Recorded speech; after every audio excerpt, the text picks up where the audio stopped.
Hey, Rick and Allie. All right, I'm trying this out here real quick. This is a little guide to watering our front and backyards.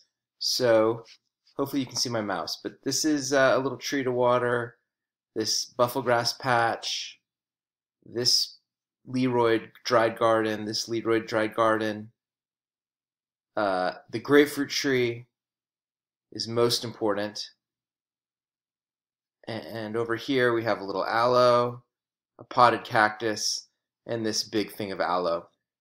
So those would be the main things to water in the backyard. The most important, I would say, is the grapefruit. Um, there's a handheld hose kind of thing that detaches to this like sprinkler head thing. They're a little hard to get on and off. You kind of pull the plastic piece down and it pops off neatly and it just kind of locks in.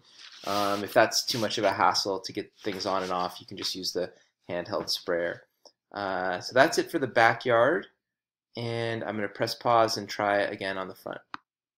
Okay, here we are again, front yard, bougainvillea. It gets drip, but it could probably use a little more. These two cactus peoples, this palm tree, there's a little volunteer cactus back here that could use some love. This little barrel cactus, this saguaro in the foreground, hard to see, but I think you see it right there. Big palm is on drip, but could use some more love. This prickly pear could use some love. This lantana bush need more love. This tipped over sad guy could use some love.